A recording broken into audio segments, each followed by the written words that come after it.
Here, buddy. All right. Thanks for being here, Adam. Yep. Keith, Hey, have a seat. Say hi to LinkedIn. Hi, how you doing? And we got Adam who's kind of like hovering behind us now. Hey, what are you guys doing? You guys talking to people? So how have you been, man? Great. How you doing? Oh, we're still kicking, brother. We're still kicking. So you have a birthday tomorrow. Yep. I don't know if I was supposed to tell all of social media that, but you've been doing ChannelCon for a hot minute now, yes? Off and on. So I'm at 186. So I'm the oldest living MSP. The oldest living MSP. Yeah, I love it. And so 187 tomorrow. Exactly. Congratulations. Thank you. And this guy's actually hanging out with us on a party bus tomorrow night. And if I had known beforehand, we would have found a way to have a cake there. I heard that Adam's jumping out of a cake. Adam's actually, so Adam the Greater, who you just met and was talking to, is going to jump out of a cake for Keith here. It's going to be great times. So I'd be curious to get your take on some of the changes that you maybe see coming down the pipeline with this transition with CompTIA being sold off, and now we've got this GTIA thing and ChannelCon. Give us the raw, unfiltered Keith perspective on things. All right, if I could be blunt. Please be. I really we talk a lot about community, and That's I don't know exactly what people mean by that. So that's kind of a vague word. Do we mean our community closed or our business community that we work in? One of the parts, years ago, and I posted a blog about this before we left, when I was in college 100 years ago, one of my professors said, before you take a class or before you go to a lecture, learn about the person presenting and find out if they are the destiny on the path you're seeking. So I look at this a lot of times and I go, here's a speaker who's going to talk to me about how to improve my MSP. Sure.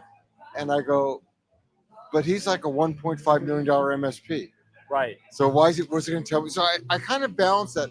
And I'm also looking, there's a huge conflict in the channel if you think about it. Vendors want to sell licenses. Sure. We should be selling value and business outcomes. Agreed. So they don't align. That's right.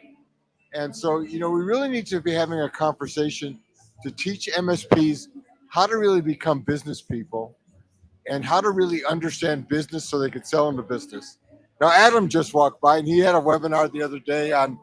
We can't get rid of this Belansky guy. Yeah. He keeps hanging out around us. And now we got Keith here who's referencing a talk that Adam recently had. So Adam was on there with my son, Sean, and talking about Pitch It. That's right. And one of the guys had said something about he's going to use AI to replace first level help desk. Sure. And I said, please, because I'll steal all your business. Yeah. Because we think we're selling technology. Right. And we're really selling business outcomes and the experience. And come back to me in 5 years, tell me if I'm right or wrong. I go, AI will not replace the human touch. And people will pay more for the experience. I don't disagree with you. People ask me, someone just asked me just a while ago, how come you spend so much on cars? He goes, do you really drive a Porsche that hard? I go, no. I go, my Porsche, the new one will do 0-60 in 3.2 or something stupid. I go, but guess what? I'll always do it in 6.0 because that's how I drive. Yeah. I said, I actually do it because of the experience. Right. When I order a new car, they bring it to my house. They send everything to CPA and do all the financing. Sure. When it needs service, they give me a loaner car. I go, it's a whole experience package. That's right. I go, I'm not buying a car. I'm buying the fact that they make me feel good. You feel good? Yeah. And I think that's what we miss in selling in this business. We have to focus not on licenses, on stack. Who cares, right? Yeah. No one knows. You go to a customer, you say, my stack's better than his. They don't care. They don't know. Care. And you're going like, what does that even mean? You're basically telling him to find someone else with a stack with a better price and replace you. That's right. So you're training your customer to buy on commodity because and then you complain, you go, someone undercut me. You go, you did it. It's the same thing I hear. This is why I'm old, so you can't blame me because I'm senile, but other MSPs disagree with me. I hear people say stuff like, I'm going to fire a customer.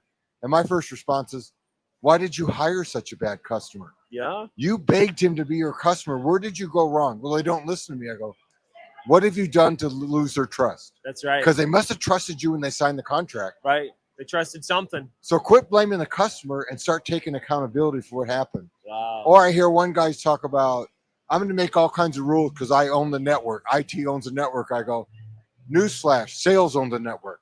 Oh, Everyone works for income. And That's until right. you make yourself income producing, That's you're right. a liability. 100%. Okay, so I love these spicy hot takes that we're getting from Keith right now because they're just so ripe with gold. It's funny that you went down this path, and I didn't even prompt you to do it. Before you hopped on, we had Adam the Greater, and then lovingly Adam the Lesser before that. Yes, he's still here. I think he stalks me. Every I time think I he turn- might be.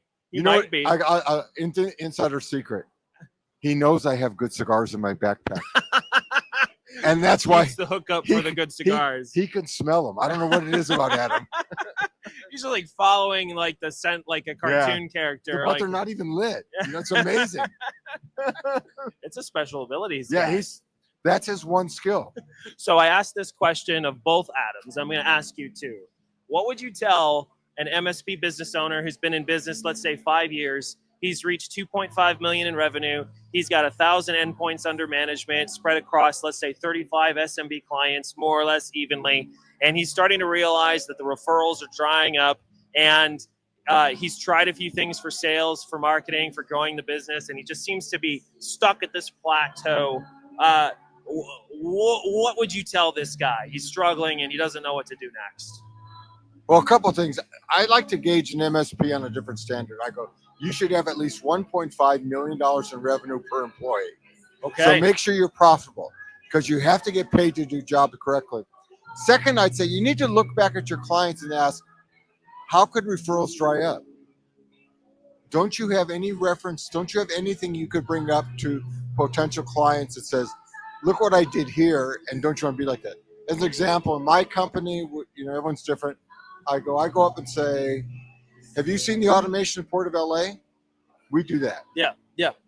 You know, and so when they say, can you be secure? I go, we're chosen by aerospace companies to secure theirs. Right. Not that it's directly relative, Right. but it kind of gives them a point.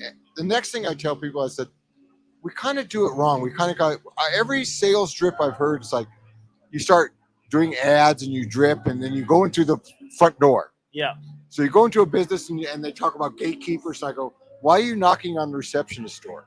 Right. If you're doing 2.5 million after 5 years, why aren't you getting referrals from the CEOs Right. that are in the country club you belong to?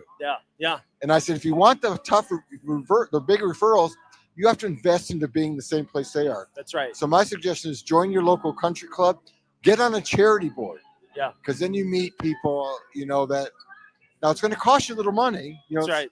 you're gonna be paying to be And a on a little charity time. board, 15 to 20,000 a year, but Yeah. you're gonna be rubbing elbows with CEOs. Right. And you think about that, if you're getting introduced to a company and the CEO walks around and says, "This is my friend and he's good at IT and I'm thinking about bringing him on," That's right. that's a lot better than a receptionist said, "This guy's been bugging the crap out of me for the last 6 months, so I'm gonna introduce him around." I love it. Yeah. Adam's watching us. He's not only stalking us in person, now he's chatting. He's chatting. I've actually He stole the ChannelCon cam. And anyone that knows me, I'm totally against chatting during webinars. I just think it's rude and you shouldn't do it. oh wow, that's so funny. So you said something just now that it's really ironic because we were talking with Adam Anderson just a moment ago. We were making the observation that in a lot of cases, IT service providers are selling to the wrong buyer. Like they're talking to the IT manager or the office administrator or somebody who is never cutting them a check. And what I'm hearing you say is figure out who your buyer is and be around them. If that means, you know, getting a membership at the country club, getting involved in a charity you know they're passionate about, and figuring out where your customer is. It's funny because I have a motto that I tell my people. I say, where your customer is, there thou shalt also be, right? Yeah. So what do you think about that? Do you think that's true that a lot of IT providers who are struggling are spending too much time selling the wrong thing to the wrong person? So if I could, so I'm gonna segue off to something else. I'm doing a study with the USC School of Medicine, Keck, on stress in the IT industry, and I've come to the fact that 99% of our stress is because somewhere along the line we thought we were saving the world and we're superheroes, and we're not. We're just helping business. The hero's your business. Make that the center of attention. Oh, The my hero is your goodness. client. So you need to align with things that mostly IT thought of as an operational expense. Quit being an operational expense and be a business outcome enabler. That's right. So we've gone to customers and like, let's say in the hospitality, we have a couple of hospitality customers. Yeah. People do these QBRs and they talk about how many tickets they closed and how many backups were successful. I'm going like, no one cares. That's right. Except you. That's Our right. QBR to them is how is our automation helping the turnaround at the front desk? That's right. Now, for those of you that travel, you go, there's a thing in hotel business they call butts and rooms. That's what they want to get. All right. You're traveling, your flight's delayed. You walk up, you want your room turned around like that. You don't, all I want is a short line, a key, and get up to my room. That's right. IT accomplishes that. Yeah. So when you report back to the hotel administration, I'm keeping your cycle under 5 minutes. Yep. He doesn't care that it took you 8,000 tickets to do that. That's right. He just cares you've met his business outcome. That's right. When you get on the comment card and people say, you have great IT here. The Wi-Fi works all over. Mhm. They go, that's a business enabler because That's then you right. go back, they go, those conferences will come back because Mhm. we can support them. When you get food and beverage integrating into them from micros to opera to folios to Fidelio, and you're going like, he can do true meal costing because of the integrations you wrote. That's right. You're a business enabler. My pro tip to everyone is never sell those solutions, lease them, wrapped in your services. Yep. As an example, people ask me like the Port of LA because that's what we're best known for. I go, we own the software. That's right. It's on a lease wrapped in services. If they want to stop our services, they got to shut off dispatch. That's right. So find the pain point. And this isn't like rocket science. I'm not a smart guy. Do some data integrations, Yep. and develop some solutions, and really sit down with the guy with the checkbook. Yeah. You know, when my daughter was buying a car, he started selling her the car, and I finally raised my hand and said, I'm writing the check. So you may have to please her, but you're getting the check from me. Remember that. No, And remember that when you're selling. That's right. Make sure you're giving something to the guy that's going to keep the checkbook rolling. 100% agree with that. Keith, it has been an absolute pleasure having you here. Looking forward to celebrating your 187th birthday tomorrow on the party bus. Any final words for our community and viewers? Just don't let Adam Belinsky follow you around. One more candid shot of the Belansky. All right, there we go. All right, thanks. Man. Thanks for being here, brother. We'll talk soon. Be All right, well. thanks. All right, that about wraps it up for us today. Thanks for hanging out with us. We'll probably be live again for a little bit tomorrow. So